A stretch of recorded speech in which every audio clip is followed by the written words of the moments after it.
प्रेम और वासना में बहुत बड़ा अंतर है। तुम जिस उम्र में हो ना, जिस उम्र में तुम हो उस उम्र में विपरीत लिंग के प्रति आकर्षण होना एक नॉर्मल बात है।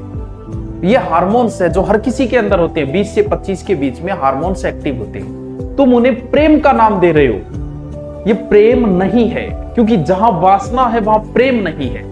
वासना और प्रेम में बहुत बड़ा अंतर है। इस चीज को तुम समझ ही नहीं पा रहे हो। तुम समझ जाओगे तो ऐसी हरकतें ही नहीं करोगे, वरना प्रेम के कभी 35 टुकड़े थोड़ी हो सकते हैं। वासना कभी भविष्य का नहीं सोच सकती कि भविष्य में क्या होगा। जब कभी कई बार रात को रिस्क उठा के जाते हो, तुम कभी सोच ही नहीं सकते कि इसके अंदर क्या परिणाम होंगे। तुम होटल के अंदर जा रहे हो, तुम कभी सोच ही नहीं सकते कि रेड पड़ गई तो क्या होगा। क्यों? क्योंकि तुम वासना से अभिभूत हो। प्रेम अभी हुआ नहीं है तुम्हें। प्रेम तो बाद में होगा। प्रेम होगा तब क्या होगा। प्रेम कभी प्रदर्शन की वस्तु नहीं है। कई बार देखते हैं, अभी अभी शादी हुई है, हाथ मिला के बैठे हुए हो, कभी गले में डाल के बैठा हो, ये आपको लग रहा होगा प्रेम है, लेकिन अभी प्रेम आपको हुआ नहीं है। अभी आप काम भावना के अभिभूत हो। क्योंकि प्रेम, आपके दादा दादी को कभी बैठे देखा ऐसे, माता पिता को कभी बैठे देखा ऐसे, तो क्या वो प्रेम नहीं करते थे? तुमसे तो बहुत ज्यादा करते थे वो। दादा ने दादी को कुछ भी कह दिया, दादी ने तो कभी तलाक नहीं दिया, कभी कोर्ट में चक्कर नहीं कटवाए दादा ने को। सुबह लड़ लेते थे, शाम को वैसे के वैसे थे।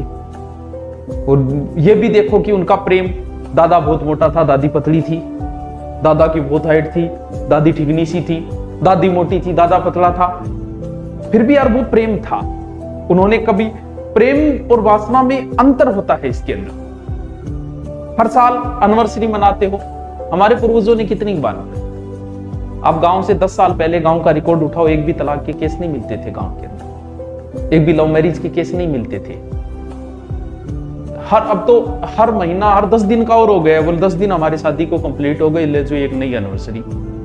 उन्होंने कितनी मनाई, दादा दादी ने कितनी मनाई, माता पिता ने कितनी मनाई। प्रेम वो था। और जब प्रेम होता है तब पति परमेश्वर बनता है। अभी तुम प्रदर्शन कर रहे हो, हर 20वें दिन मनाना, हर महीने मनाना, हर साल मनाना, ये तो प्रदर्शन है। किसको दिखा रहे हो आप? क्योंकि अभी आपको प्रेम नहीं हुआ, प्रदर्शन है। पति जब परमेश्वर बनेगा, गांव के अंदर ऐसे ऐसे सीन देखे हैं। गांव में दारू पीड़ो पड़े, पत्नी उसे जाती है, लेके आती है, कपड़ा साफ करके, रोटी खिला के, और उसके बाद में उसे सुलाती थी। क्योंकि अब जो प्रेम है वो पति परमेश्वर बन गया। और जब पति परमेश्वर बन जाए तब कोई फर्क नहीं पड़ता कि वो कैसा है। इस बात से कोई 10-10 साल विदेश रहते थे, फिर भी पत्नी छोड़ के नहीं जाती थी। क्यों? क्योंकि अब पति परमेश्वर बन चुका है। और जब परमेश्वर बन जाएगा, क्योंकि वासना जब समाप्त होगी तो पति परमेश्वर बनेगा, तब उनसे प्रेम जो होगा, फिर कोई फर्क नहीं पड़ता कि वो 2 साल बाहर है, पत्नी यहाँ बैठी है, पति कहीं बैठा है, कोई जरूरी नहीं उनको हाथ डाल के बैठे हुए, क्योंकि जरूरी नहीं प्रदर्शन कहाँ करना है। वो परमेश्वर बन चुका है। और जब पति परमेश्वर बनेगा ना, उसके बाद में पति भले कैसा हो, आपको कभी तलाक के मुकदमे सुनाई नहीं देंगे, भले कैसी ही परिस्थिति आ जाए उसके साथ। हम तो सिर्फ प्रदर्शन कर रहे हैं, दिखावा कर रहे हैं, हम लोग प्रेम नहीं कर रहे। प्रेम तो शादी के 2 या 3 साल बाद प्रारंभ होता है। उससे पहले तो हम लोग अभिभूत, वासना के अभिभूत है, वो समाप्त होने के बाद में। और आप देख लो, जितने भी लव मैरिज हुई है वो अंडर 2 साल के अंदर अंदर टूट जाती है। क्योंकि 6 महीने बाद आदमी शांत, और उसके बाद में शुरू होता है लड़ाई झगड़ा, क्योंकि प्रेम तो था ही नहीं। आपको रिलेशन को 5-7 साल हो गई, और अब बहुत बार आपने मुलाकातें भी की है, आप इन चीजों से बहुत ऊपर उठ चुके हो।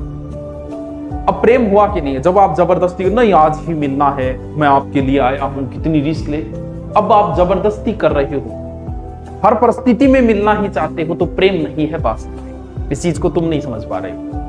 क्योंकि अगर प्रेम होता तो कोई बात नहीं, कल मिल लेंगे, फिर देख लेंगे, मिलने की कहां जरूरत है, देख लेंगे।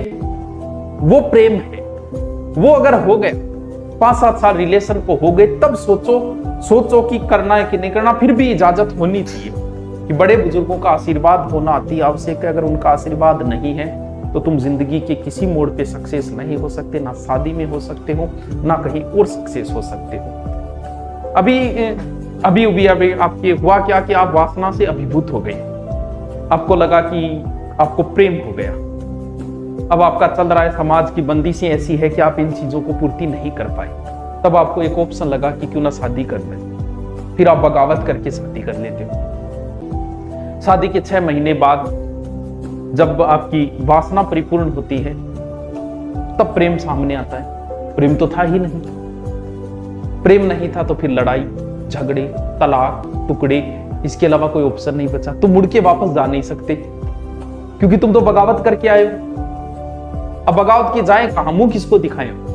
अब लड़ाई दंगो, लड़ाई के अलावा लास्ट में वही परिणाम होगा जो परिणाम आप सुनते हो। तुम्हें यह लगता है कि मैं 25 साल की हो गई या 25 साल का हो गया, मैं अपने फैसले स्वयं ले सकता हूं। बिल्कुल ले सकते हो तुम, लेकिन आज तक ऐसा कौन सा कार्य तुमने किया ये बताओ कि जिससे लगे कि यार तुम निर्णय लेने में समर्थ हो। कोचिंग में, स्कूल में, गली में, बस में, बस स्टैंड पे, पड़ोस में कोई मिल गया, मिला है वो तुम्हें और उसे आपने ढूंढ लिया और आपको यह लगता है कि आपने सही वर का चयन कर लिया। मतलब आप इतने बड़े हो गए हो कि आप सही पति का चयन कर सकते हो या सही पत्नी का चयन कर सकते हो। इतने बड़े तो शायद नहीं हुए अभी तक आप। अगर ढंग से आपको भेज देना सब्जी लाने के लिए तो एक आधी तो बीच में गड़ेड़ी लिया होगा, हरी हालत आए और तुम्हें लगता है कि तुम सही पति का चयन कर लोगे। उम्र का अट्रैक्शन है, तुम्हें सुंदर देख के, सुंदर कोई दिख गई या सुंदर दिख गया, लड़का या लड़की जिससे तुम्हें उससे प्रेम हो गया और तुम्हें यह लगता है कि प्रेम ये नहीं, ये वासना से अभिभूत हो। अभी प्रेम तुम्हें हुआ ही नहीं है। अगर प्रेम होता तो शायद 35 टुकड़े नहीं हो पाते। आदमी को अगर अपनी गाड़ी से प्रेम हो जाए ना तो वो भी उसको बेचता नहीं। अगर घर का जानवर भी मारा जाए और उससे प्रेम हो तो शायद 2 दिन आदमी खाना नहीं खा पाता। प्रेम नहीं था ये, तुम समझ नहीं पाए। तुम्हें ये लगता है कि हम जो कर रहे हैं वही प्यार है, हमारे माँ बाप दादा दादी ने तो कुछ किया ही नहीं। उन लोगों ने जो समाज की बंदिशें बनाई ना, तुम होंगे ज्ञानी, तुम मुझे 3 लव मैरिज सक्सेस दिखा दो, 3 गैर जाति या गैर धर्म में होनी चाहिए। आपके पास 3 भी उदाहरण नहीं। अगर आप उन सेलिब्रिटियों को भी शामिल करो ना तो भी आपके पास उदाहरण नहीं, उनकी भी टूटती जा रही है। न्यूज़ आ रही है कि जो देश छोड़ के गई थी वो भी वापस आ रही है। जब उनके उदाहरण नहीं मिल सकते तो फिर तुम ये सोच रहे हो कि तुम्हारी सक्सेस होगी, क्योंकि हम लोगों ने, हमारे पूर्वजों ने जिस जाति और धर्म बनाया था और जाति और धर्म में शादी का जो बनाया था वो ऐसे ही नहीं बनाया। मूर्ख नहीं थे वो, बहुत समझदार थे वो। समाज, हाँ ये बात नहीं कि समाज में भी तलाक हो जाते, होता है, लेकिन फिर भी समाज की जो बंदिशें है ना, वो बंदिशें कहीं ना कहीं व्यक्ति को रोक लेती है। कहीं ना कहीं टुकड़े होने से, कहीं ना कहीं तलाक होने से हमें रोक लेते हैं वो। इसीलिए समाज की बंदिशें अति आवश्यक।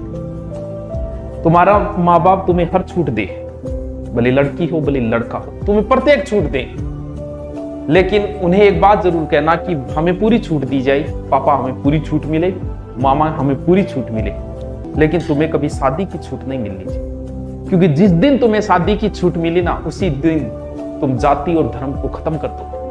तुम्हें सारी छूट मिले, माँ बाप को यही कहना कि आप जहां चाहोगे हम वही शादी करेंगे, बाकी हमें पूरी छूट दे, हम पढ़ाई लिखाई सब कुछ मौज मस्ती का हमें टाइम दो, पढ़ाई का भी समय दो, शादी वही करेंगे जहां तुम चाहोगे। क्योंकि ये निर्णय अगर तुम्हारे ऊपर छोड़ दिया गया ना तो तुम जाति धर्म को खत्म कर दोगे। कई जगह जाति जरूरी भी है, हाँ जातिवाद खत्म होना जरूरी है, लेकिन जाति के अंदर विवाह है, ये चीजें बहुत जरूरी है, वरना इसके बड़े ही दुष्परिणाम सामने आएंगे।